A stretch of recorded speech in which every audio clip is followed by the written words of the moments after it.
sont des milliers d'auteurs anonymes à tenter leur chance.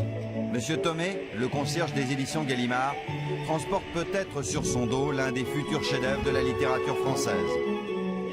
Une perle qui arrive par la poste, ce n'est pas une légende. Marguerite Yourcenar, le Clésio Yves Navarre sont arrivés par courrier.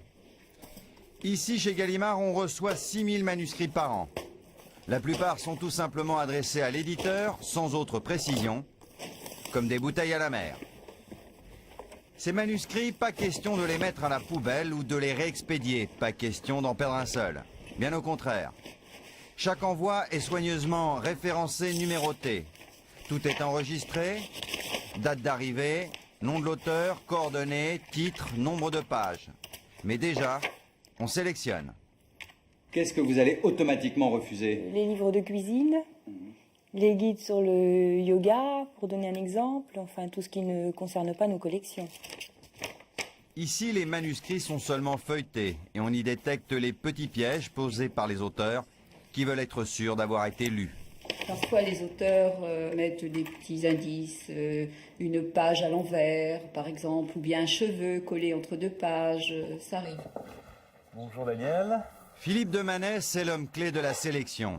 Son titre, secrétaire littéraire. Rien de particulier? Tous les manuscrits reçus par la poste ou déposés à la réception passent entre ses mains. Oui, ça va. Ce matin, il y en a une vingtaine. Allons-y.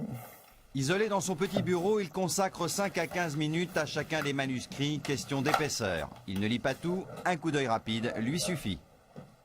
Qu'est-ce qui est le plus important? C'est les 3 premières lignes Oui, le titre, la première page, oui, qui permet de voir si l'auteur a une certaine pratique et habitude de l'écriture.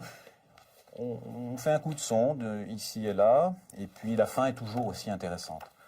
Parfois, l'examen ne dure que quelques secondes. Et là, celui-là, alors? Oh, écoutez, là, ça va très vite, puisque je vois qu'il s'agit de... oui, d'une sorte de réflexion assez libre, très peu conceptualisée, donc je vois tout de suite autour des problèmes économiques mondiaux. Donc c'est vous qui refusez, là? Je refuse, oui, je refuse. Je vois qu'il n'y a aucune issue chez Gallimard pour ce type d'ouvrage.